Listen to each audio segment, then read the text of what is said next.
Vamos lá então, pessoal. Última aula do nosso módulo de emergência. Certamente foi uma grande satisfação estar com vocês ao longo desse semestre, né? E agora, para finalizar, mais um tópico de emergências hematológicas. Nós vamos falar de anemia falciforme, obviamente nas suas manifestações agudas, complicações agudas da doença, que são razões pelas quais esses pacientes procuram o departamento de emergência. Então, vamos começar com um caso clínico. Né? Nós temos um paciente masculino de 22 anos, admitido com dor torácica, dispneia e tosse seca. Ele tem antecedente pessoal conhecido de anemia falciforme. Os sinais da admissão: uma frequência cardíaca de 115, uma frequência respiratória de 24 e uma temperatura axilar de 38,5. Né? Trata-se de um quadro clínico bastante clássico, né? Num primeiro momento, sem conhecer as complicações da doença, talvez figure aí como uma pneumonia qualquer, mas é necessário entender que há algo a mais, algo de complicação comum nessa doença quando o paciente já se apresenta com esse diagnóstico. Bom, algumas definições importantes: trata-se de uma doença autossômica recessiva, então existem pacientes com traço falciforme, quando existe apenas um gene, e quando esse paciente herda os dois genes, ele vai desenvolver a doença anemia falciforme. Essa doença é uma doença de substituição de glutamina por valina na hemoglobina, o que torna a hemoglobina normal, a chamada hemoglobina S, que em situações específicas passa por alterações que geram deformação na hemácia. Né? Então, é de especial interesse para a gente entender quais são essas alterações. Essas hemácias são constantemente hemolizadas, então trata-se de uma anemia hemolítica crônica, e muitas das manifestações agudas têm relação com fenômenos vaso-oclusivos. Né? Então, nós vamos falar muito de manifestações isquêmicas a rigor, porque os fenômenos vaso-oclusivos geram isquemia. A população negra certamente é a população mais afetada, chegando a 0,3%. Não se trata de uma doença altamente prevalente, mas acontece, né, tendo em vista que a população negra no nosso país é grande. Esse percentual, embora baixo, vai ser significativo. Já o traço falciforme é mais prevalente, gira em até 8% da população geral. Quando a gente fala da doença anemia falciforme em si, ela gera uma redução muito importante na expectativa de vida. Né? Os pacientes morrem precocemente pelas várias complicações que desenvolvem, girando a expectativa de vida em torno de 42 anos na mulher e 48 no homem. O grande problema para a emergência são as crises de falcização, né? Que decorrem, via de regra, de quadros infecciosos. São estressores orgânicos de forma geral.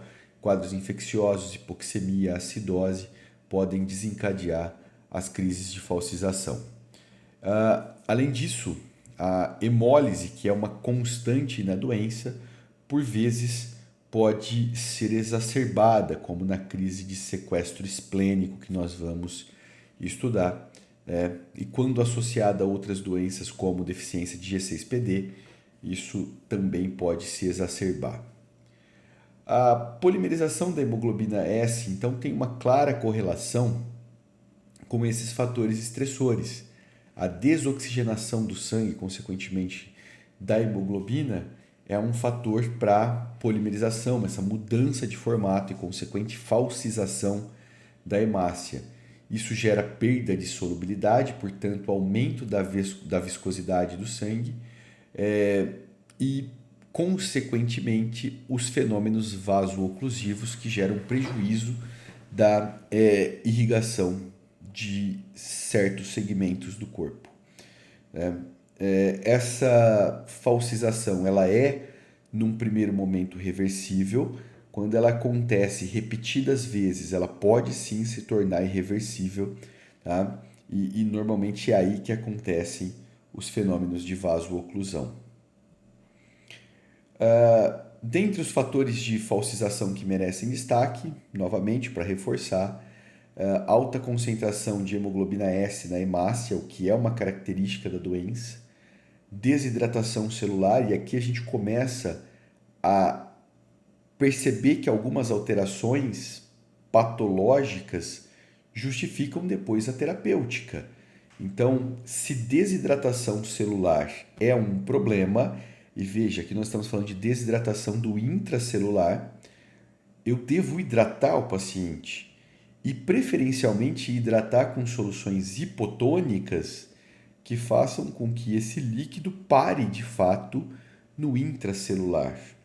A desoxigenação é um problema, então quando o paciente tem saturações, e aí vai variar de acordo com o cenário, mas via de regra, saturações abaixo de 92% ou 95% vão justificar suplementação de oxigênio. Estase vascular, variações de temperatura corporal, acidoses, aumento da adesão celular, meio celular hiperosmolar, portanto, soluções hipotônicas voltam a fazer sentido, e muitas das descompensações do paciente com anemia falciforme têm clara correlação com infecção. Eles têm uma predisposição a infecções e as infecções em si provocam a descompensação da doença. De exames complementares, vale a gente ressaltar as alterações esperadas no hemograma, que talvez figure aí como um exame importantíssimo, né, na admissão desse paciente. Esse paciente vai ser anêmico via de regra, com HB usualmente variando entre 6 e 9 gramas por decilitro, um hematócrito, portanto, que varia aí entre 20% e 30%. No esfregaço, a percepção de células falciformes já é um grande marcador da doença. Eventualmente, vocês podem atender crianças e fazer o primo diagnóstico, crianças que nunca tiveram esse diagnóstico na vida. Como é uma anemia hemolítica, a medula tem uma atividade exacerbada, então a reticulocitose é presente na doença, né? E via de regra, esses pacientes também apresentam leucocitose, o que por si só não vai significar quadros infecciosos. É necessário uma análise clínica mais ampla quando a gente pensa em infecção nesses pacientes. O diagnóstico confirmatório é feito então por eletroforese de hemoglobina, que percebe presença de hemoglobina S em grandes concentrações, aí de 85% até próximo de 100%. Agora nós vamos começar a estudar as principais manifestações clínicas da doença, né? Comecemos pelas mais comuns, né? As crises álgicas são bastante frequentes nesse público específico, né? Os pacientes, quando em idade adulta, geralmente sabem, né? Muito recentemente eu atendi a um chamado na regulação do SAMU, a paciente referia dor abdominal, dor óssea, né? Olha, está doendo muito, é uma dor que é muito característica de quando eu tenho as minhas crises de anemia, e ela se referia assim, mas os pacientes costumam entender o que é uma crise de falcização, tá? Então é uma dor aguda que acomete principalmente ossos, e aí a dor lombar, dor de ossos longos de forma geral, dores abdominais. Quando a gente estuda abdômen agudo, inclusive, a gente fala de anemia falciforme como uma etiologia de abdômen agudo, porque muitas vezes a dor é de fato muito intensa. E a dor torácica, e daqui a pouco vamos conversar sobre síndrome torácica aguda, que é um quadro específico, né, diferente de uma simples crise álgica, tá? Mas o paciente pode ter simplesmente dor torácica, tá?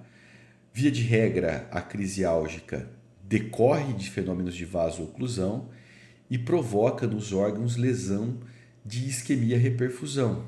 Tá? Então, os órgãos sofrem propriamente isquemias. Tá? Nós vamos ver, por exemplo, que é muito típica aí, até dos pacientes com traço falciforme, a isquemia renal. E é uma isquemia que, embora micro, vai se repetindo ao longo da vida e pode, inclusive, gerar prejuízo de função renal. E outros órgãos isso também pode acontecer. As crises álgicas podem ter etiologia desconhecida, podem aparecer espontaneamente, mas podem ter um fator precipitante bem marcado, como infecção, desidratação, hipóxia, que precisam ser manejados. Tá? Podem se associar à febre, então o próprio fenômeno vaso-oclusivo, quando gera, por exemplo, isquemia, libera mediadores inflamatórios. E isso pode gerar febre por si só. Mas nós temos que pensar sempre que a febre que esse paciente apresenta na admissão pode ser a causa da descompensação e da falcização. Tá? Então é muito importante na admissão desses pacientes buscar ativamente quadros infecciosos. Artrite séptica, bem como infecções de forma geral, pode ser uma consequência de uma crise de falcização ou ela pode ser provocada pelos fenômenos vaso-oclusivos. Aqui nós temos o Staphylo aureus como um agente frequente nas artrites sépticas, de forma geral, na população geral, mas nesse público específico, a artrite séptica pode se correlacionar com Salmonella e E. coli, e aí é necessário, quando desse diagnóstico, a cobertura específica para esses agentes. Tá?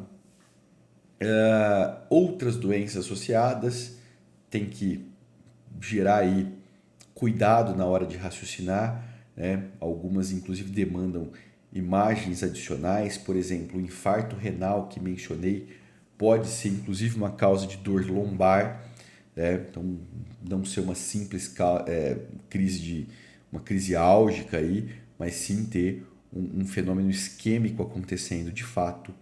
A colelitíase, nós vamos ver mais para frente, reforçar essa ideia, é uma complicação comum. Né? Todas as anemias hemolíticas, por gerarem grande degradação de hemácia, uma grande produção de grupos M, essas anemias elas também geram risco para colelitíase, e se tem colelitíase pode ter complicações da doença, como colecistite. Tá? Então, eventualmente um paciente que se apresenta com dor abdominal, febre, é necessário uma avaliação minuciosa. Esse paciente pode eventualmente ter uma colecistite e não ser uma crise álgica pura e simples da anemia falciforme. Então é a discussão de quem vem primeiro, né? É a crise falciforme que está provocando uma dor abdominal ou uma colecistite inicial que desencadeou uma crise de falcização. Tá? O tratamento específico para crise álgica ele deve ser precoce, mesmo por uma questão humanitária. Esses pacientes não têm que ficar sentindo dor no departamento de emergência. Tabelas numéricas de aferição de dor, né? Perguntar diretamente ao paciente como ele quantifica a dor, principalmente nos pacientes adultos. Lembrando que essa doença é uma doença que se inicia na tenra idade. Os bebês têm as primeiras manifestações porque a hemoglobina fetal ela vai se esgotando nos primeiros meses de vida. E assim que ela se esgota, passa a predominar nesses pacientes falciformes a hemoglobina S. E aí as crises já podem começar a acontecer, as complicações já podem começar a acontecer. Então, via de regra, esse público de pacientes conhece a dor que tem e consegue quantificar bem essa dor. As dores intensas, e aí entenda-se dores de 8 a 10, demandam opioides, né, analgésicos potentes já na admissão para o seu controle. Tá? E aqui a escolha é por morfina nos quadros de dor intensa, tá? Na dose de ataque, a dose inicial de 0,1 a 0,15 miligramas por quilo.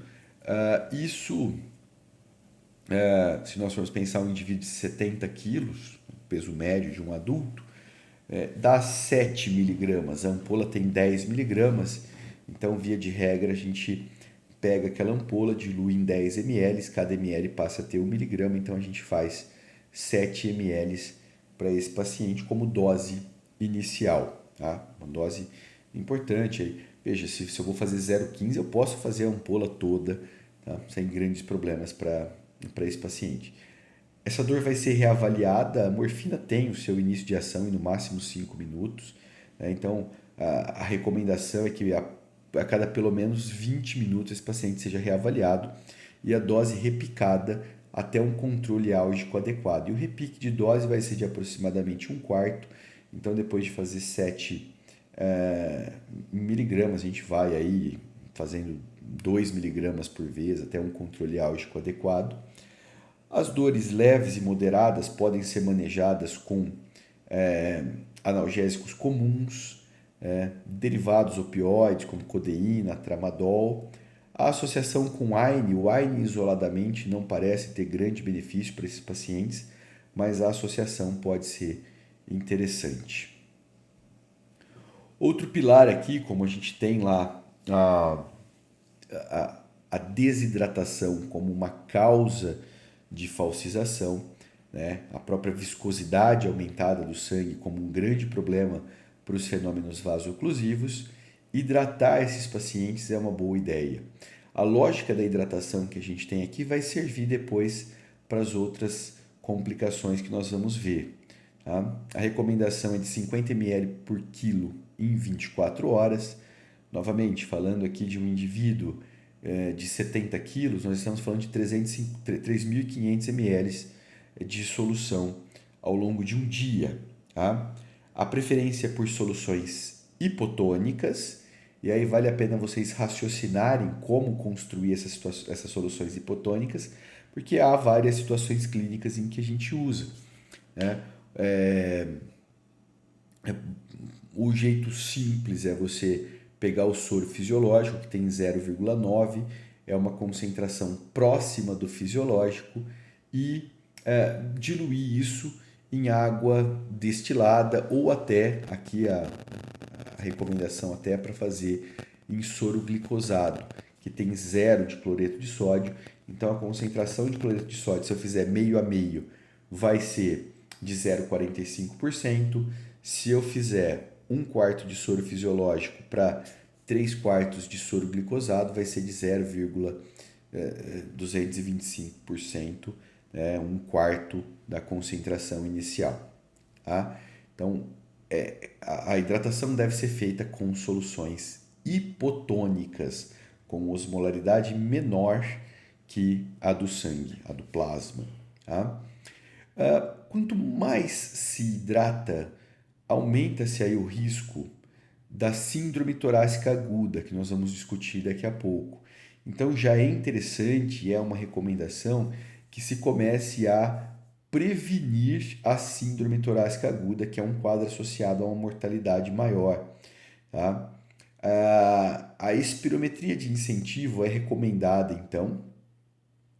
Certamente vocês já viram isso e podem ver aí no Google imagens se quiserem, mas aqueles aparelhinhos Respiron que o pessoal usa muito no preparatório para a cirurgia, né? Que o indivíduo tem que ficar sugando as bolinhas e fazendo as bolinhas subirem, aquilo lá é uma espirometria de incentivo. Aquilo gera condicionamento pulmonar, abre os alvéolos de forma a evitar essas complicações. Lembrando sempre de buscar os focos infecciosos que podem ter desencadeado a crise álgica. Passando agora à síndrome torácica aguda, que vai nos remeter ao quadro do caso clínico inicial. O paciente lá era um paciente jovem, com uma dor torácica de início abrupto, associada à dispneia, associada à tosse. Na ausculta, via de regra, esses pacientes têm estertores crepitantes, podem ter tosse, né? No exame físico também vão se apresentar hipoxêmicos. Via de regra, as crianças apresentam quadros febris e os adultos muitas vezes podem se apresentar sem febre. O acometimento nas crianças muitas vezes é unilobar, enquanto nos adultos muitas vezes pode ser multilobar, e essa também é uma variável de gravidade. Muitas vezes as crises veno-oclusivas que provocam crises álgicas podem se seguir aí de síndrome torácica aguda. Dentre os fatores etiológicos, então, nós temos a embolia gordurosa que decorre de necrose óssea. Então veja, naquele momento em que o paciente apresenta uma crise álgica decorrente de um fenômeno vaso-oclusivo, ele sofre necroses pontuais. Eu falei das necroses renais, mas acontecem necroses hepáticas, acontecem necroses ósseas, tá? Isso porque falta sangue em determinados pontos da circulação. Essa necrose óssea pode gerar embolia gasosa. Essa síndrome torácica aguda pode decorrer também de infecções, e aí é até mais comum a presença de germes atípicos como clamídia e micoplasma do que os próprios estáfilo e estrepto que nós esperamos aí na população em geral. Tá? Então, a tabela apresenta aí os critérios diagnósticos clássicos. O raio-x é parte desse diagnóstico, porque a documentação de um infiltrado pulmonar é fundamental. Então, a definição diagnóstica se associa a um infiltrado pulmonar novo ou presumidamente novo, associado a um desses achados ou sintomas: dor torácica, temperatura maior que 38,5, taquipneia, tosse, sibilância, redução na saturação em pelo menos 2% em relação ao basal que se tenha do paciente, e na gasometria uma pressão parcial de oxigênio menor que 60. Feito o diagnóstico, então o nosso paciente, o quadro inicial é extremamente sugestivo. É lógico que nós precisaríamos ali de um raio-x para cumprir critérios diagnósticos, mas aí fica uma mensagem fundamental aqui, que paciente com anemia falciforme, tosse, eventualmente febre, dispneia, um infiltrado pulmonar no raio-x que num paciente qualquer possa parecer simples pneumonia, aqui é necessário pensar em síndrome torácica aguda. O tratamento passa então por hidratação, seguindo a mesma lógica. Fala-se em 1,5 vezes a hidratação habitual de qualquer pessoa. Veja, a hidratação que se recomenda habitualmente é de 20 a 30 ml por quilo. Se eu fizer 1,5 vezes isso, eu chego perto daqueles 50 ml por quilo que estavam recomendados nos slides anteriores. Aqui, veja, eu tenho um indivíduo com consolidação pulmonar, febre, tosse, estertor crepitante na ausculta. É impossível não iniciar antibiótico terapia para esse público.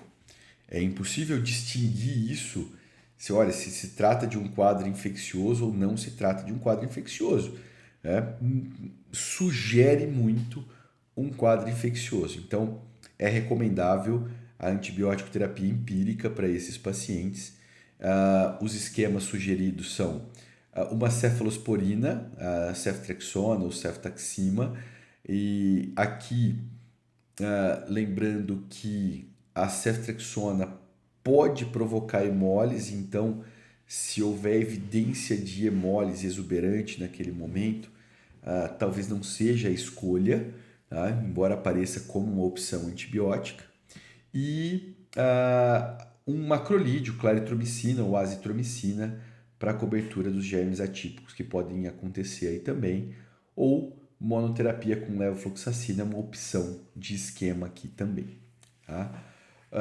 O oxigênio suplementar na síndrome torácica aguda, ele é recomendado se a saturação estiver abaixo de 92%. Os guidelines não são muito claros aqui, vai aparecer em determinado momento 92%, em determinado momento 95%, tá? Mas se o paciente está hipoxêmico, é necessário iniciar oxigênio suplementar. Isso ajuda, inclusive, a recuperar a conformação da hemácia. Novamente, espirometria de incentivo tem seu papel. O broncoespasmo reacional aqui acontece, então, se esse paciente está sibilando, a associação de broncodilatadores é importante. E os eventos tromboembólicos também são bastante incidentes nesse público, que justifica, exceto se houver contraindicação, o início da anticoagulação para os pacientes que abrem esse quadro.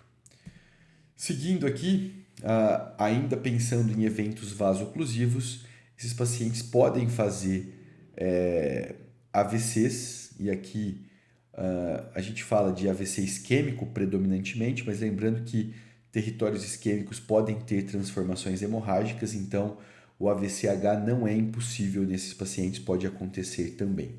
Tá?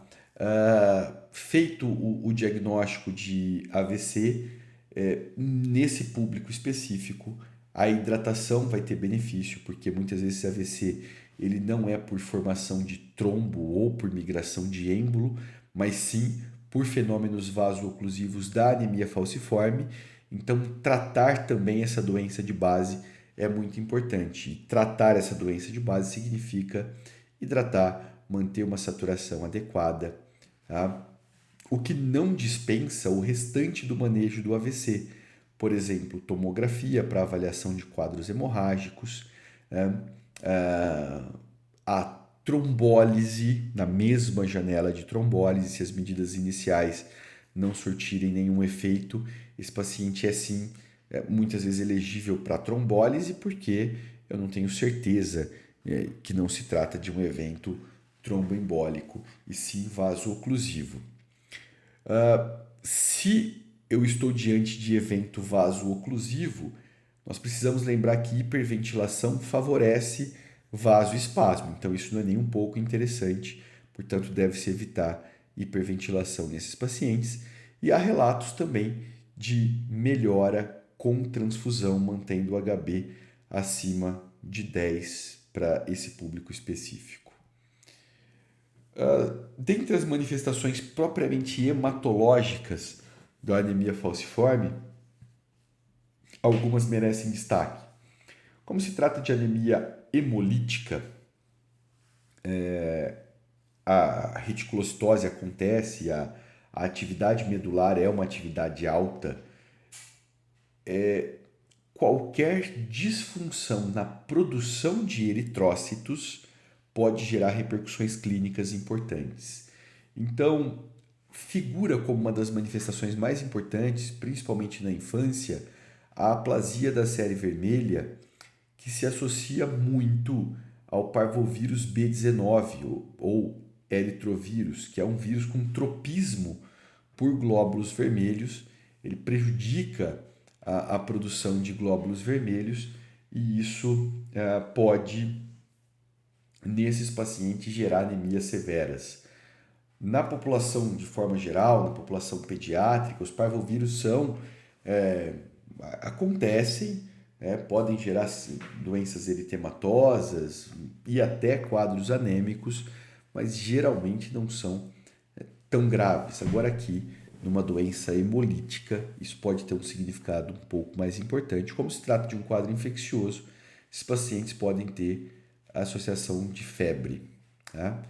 Um outro quadro que merece menção, e aqui nós estamos falando de indivíduos de lactentes e escolares, ou eventualmente até pré-escolares, na verdade, é o sequestro esplênico.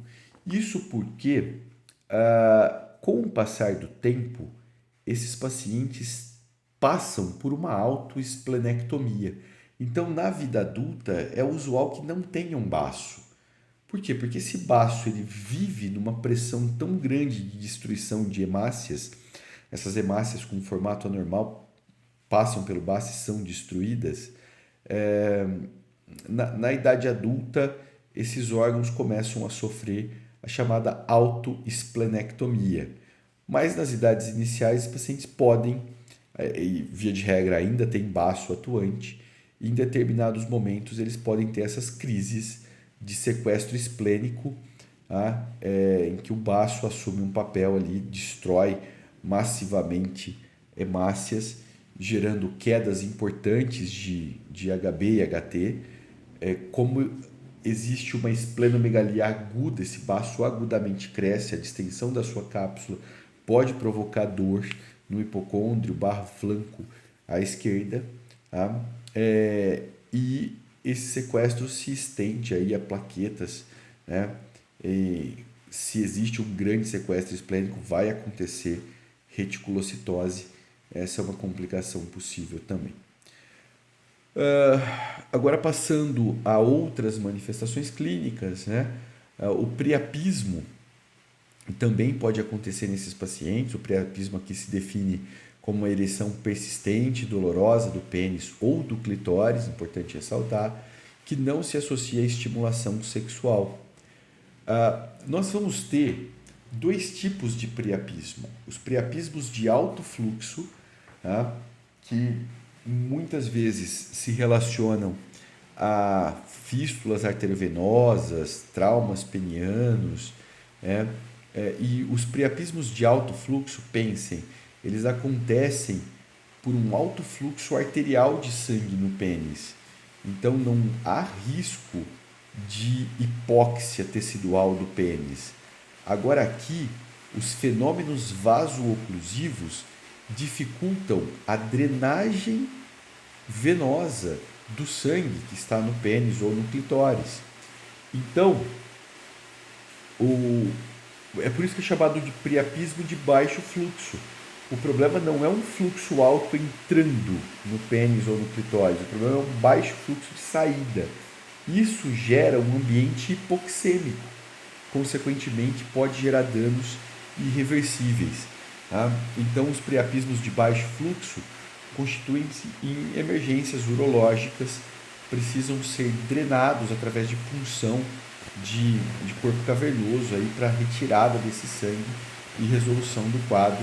Isso deve ser feito rápido.